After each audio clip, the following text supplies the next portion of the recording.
no one has to be healthy.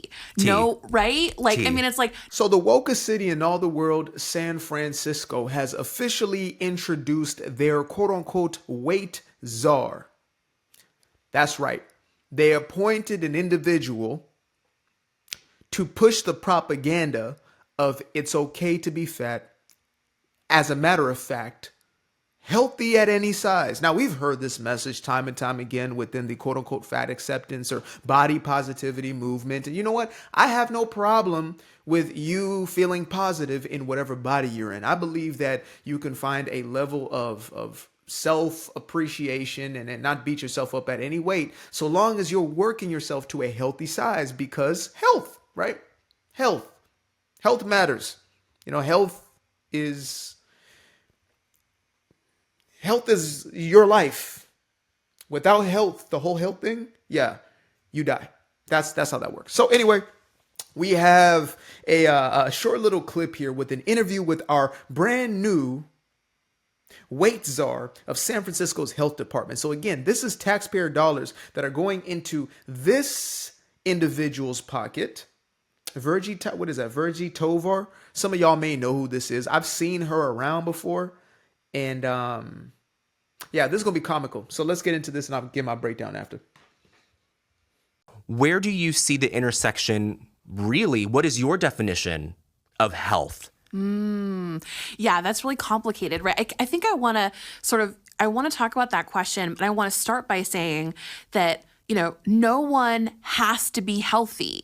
No, right? Like, I mean, it's like, no, like there is no governing body that's like out. Oh, yes. Yes, girl, you are preaching. Yes, nobody has to be healthy. You know, let them taxpayer dollars run up a check. Let them taxpayers run up a check, paying for folks who are not willing to take care of their health, end up in a hospital because of their inability to. Let me not get carried away. Not yet, because you know I'm about to cook.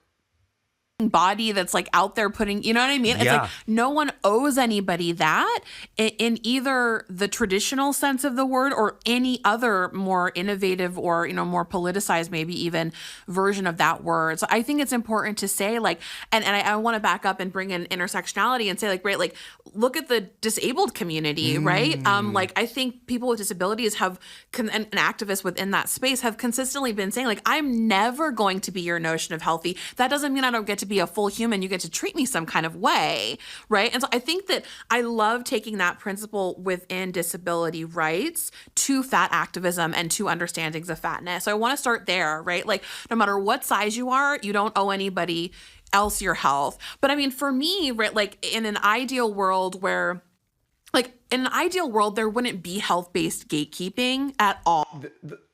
This is the thing, folks.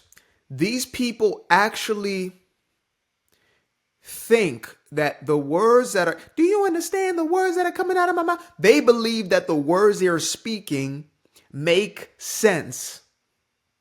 They believe this stuff. There was a point in time when I was genuinely in a place, I was like in the in-between, right? Where I was saying, surely all of them are playing this ruse. Like it's all a scam, right? There's no way that they actually buy into these ideas, intersectionality and, you know, the meeting and divergence of, you know, the marginalized class. I thought they were just going along to get along, but I've now come to realize, folks, they are bought in. When you have Buddy over there, yes, yes. She just said the word disabled. Yes, yes. Yes, what? What? Huh?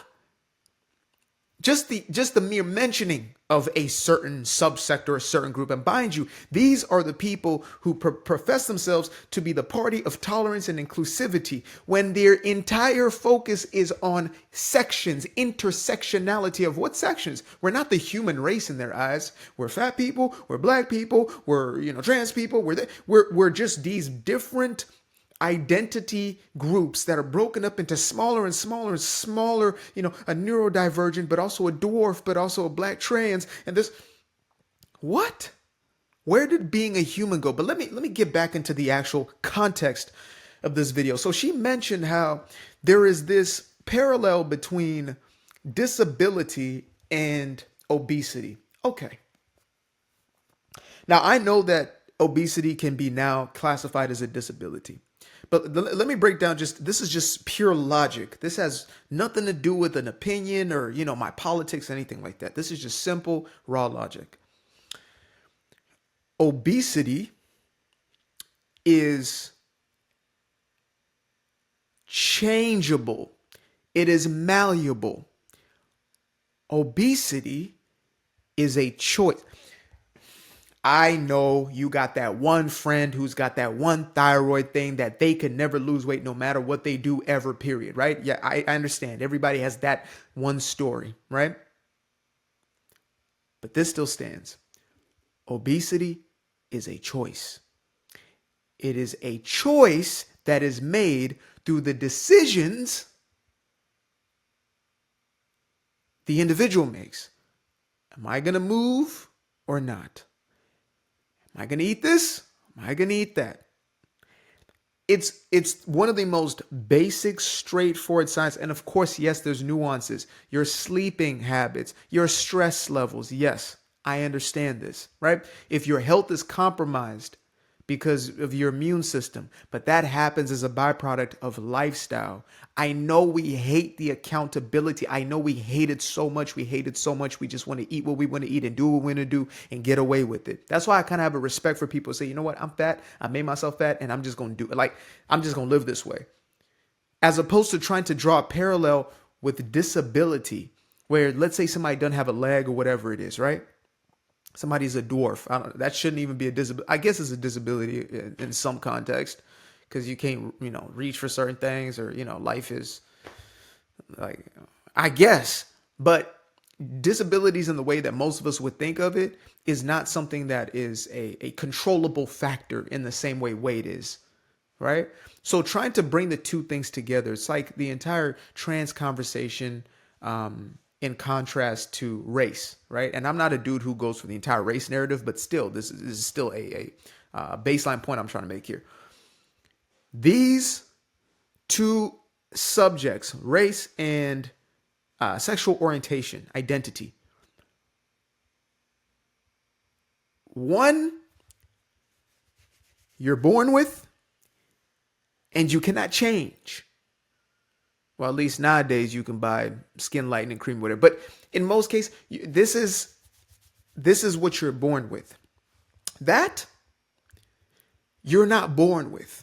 Now, we can debate all day as far as, is it mental illness? Is it, somebody is truly just born in the wrong body? We can go all day about that. But this is the reality. And this is the most unfortunate aspect of what the woke ideology does, is it uses all these intricacies to conflate an idea to create new classes of victims in order for people not to take personal responsibility for their own lives. It's really that simple. That's the outcome at the end of the day, to say, look, I should rank higher on this hierarchy. You should give me more attention, because it is really an attention or an affirmation game. They want to be affirmed. They want to be validated by the external world.